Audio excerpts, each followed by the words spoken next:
At magkakaroon din kami ng meeting, kinasisiyahan ko na magkakaroon ng meeting ng family and life na minsan na nawala sa ating parokya. Sila po ang nag-establish dito sa lahat. At salamat sa inyong pagtugon na kayo ay magkipag-meeting sa akin. At pag-usapan natin ano pa pwede natin gawin sa ating parokya. Manumbalik muli yung mga turo ng ating simbahan sa pamamagitan ng mga ministry ninyo. Kasi napakahalaga po yan. Ako po I'm not an expert of family life, pero nung pinadala ako ng military bishop, si Ramon Arguelles, Archbishop ng Lipa Emeritus, ako po ay under the Pontifical Council for Family ng Catholic Family Land. At yun po ang, hindi ko sinasabing expertise ko, but family evangelization po talaga yung exposure ko. Nung seminarista pa lang ako, 1997 to the year 2000. And until now, I've been in contact with them. And I hopefully makabisita din ako doon balik sa Amerika. At magkakaroon din kami ng meeting, kinasisiyahan ko na magkakaroon ng meeting ng family and life na minsan na nawala sa ating parokya. Sila po ang nag-establish dito sa lahat. At salamat sa inyong pagtugon na kayo ay magkipag-meeting sa akin. At pag-usapan natin ano pa pwede natin gawin sa ating parokya. Manumbalik muli yung mga turo ng ating simbahan sa pamamagitan ng mga ministry ninyo. Kasi napakahalaga po yan. Ako po I'm not an expert of family life, pero nung pinadala ako ng military bishop, si Ramon Arguelles, Archbishop ng Lipa Emeritus, ako po ay under the Pontifical Council for Family ng Catholic Family Land.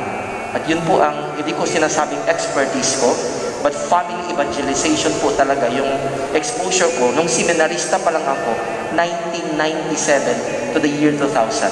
And until now, I've been in contact with them. And I hopefully makabisita din ako doon balik sa Amerika. Sa pinadala ko ang materials.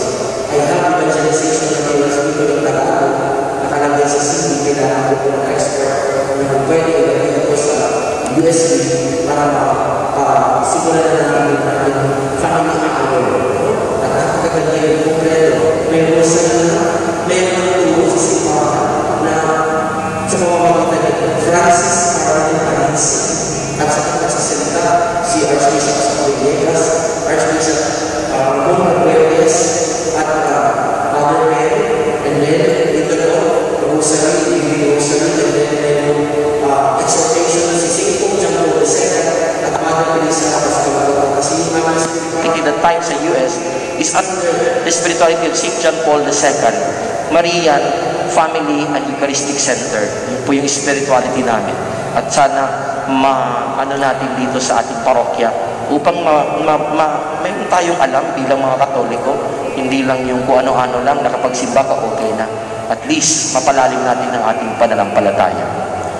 Sumainyo ang Panginoon. At sumayo rin. At pagpalain kayo ng makapangyarihan Diyos, ang Ama at Anak at ang Espiritu Santo. Amen. Tapos ng ating pagdiriwang humayon kay taglay sa kapayapaan ni Kristo. Salamat sa Diyos. Alalahanin po natin ang lahat ng mga kaparokyano ko, ipagdasal din po natin si Father Kasoy Coreta.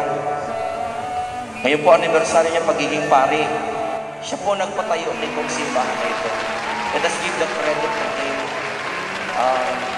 He's not been acknowledged by the past, but Father Kasoy is very, very generous person. Hindi ko pa na-meet yan. Pero according to our Bishop Roberto Gaa, nung itinayo itong simbahan na ito, tandaan ninyo, mga tagaina ng Langing Saklolo, nung itinayo itong simbahan ito, 3 parokya ang tinutulungan nitong simbahan na ito na itinatayo. Because of Father Kasoy. Okay? Let us pray for him. Let us give him the credit. Siyang nagpatayo nito. Siyang nagpaganda nito. Maganda na ito noon. Kasi intensyon ni Cardinal Sin ay maging itsura ito ng isang old church. And this is the most solid church in the whole Caloocan North part. Kasi yung tinayo ito, very solid po ito.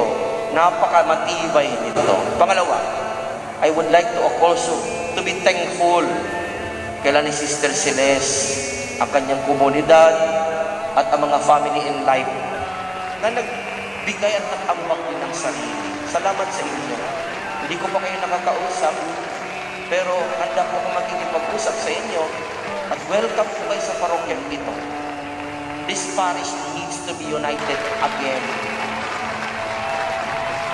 Por favor, I would like to ask forgiveness to my brother priest in the past if they have done something wrong. And mea culpa, inaamin namin yan na kaming mga pari may kahinaan. Kaya lubos kaming naghihingi ng patawad sa inyo sa mga nagawa namin kahinaan. Let this be a lesson to everyone. Pangalawa, I would like to also to be thankful kaila ni Sister Celeste, ang kanyang komunidad, at ang mga family in life na nagbigay at nag-ambak din ng sarili. Salamat sa inyo. Hindi ko pa kayo nakakausap, pero handa po akong makikipag-usap sa inyo at welcome po kayo sa parokyang ito. This parish needs to be united again. Por favor, I would like to ask forgiveness to my brother priest in the past if they have done something wrong. And mea culpa, inaamin namin yan na kaming mga pari may kahinaan. Kaya lubos kaming naghihingi ng patawad sa inyo sa mga nagawa naming kahinaan. Let this be a lesson to everyone. My priesthood, I owe it to the people of God, next to God. I owe it to you. And so I ask for your prayers also to me. Let's pray for Father Kasoy. Let's pray for all the priests. Let's pray for everyone. And because of that, starting October 1, magsisimula ng schedule ng ating family rosary. Live every 8 o'clock in the evening ng Facebook page natin sa Ina ng Laging Saklolo. Kaya napakaganda po ito. Bilang mga parokyano ng Ina ng Laging Saklolo, sabay-sabay tayong magdasal.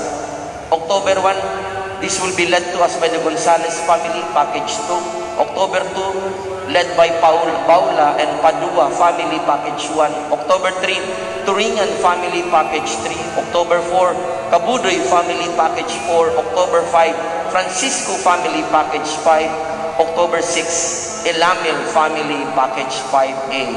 And sa susunod na mga araw, i-announce namin ang iba't iba pang mga pamilya.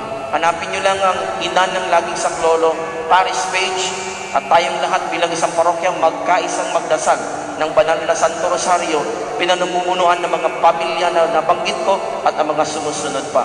Salamat sa inyo at salamat sa inyo mga tulong. Kailangan natin ito at kailangan natin magdasal sa isa't isa.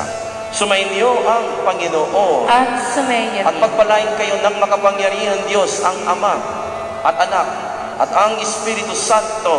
Amen. Tapos ng ating pagdiriwang, humayin kayo at kilalanin muli si Kristo sa ating buhay. Salamat sa Diyos. Maraming salamat, O Inang Maria, ikaw ang kasagutan sa aming problema, O dakilang Ina ng Laging Saklolo, sambayan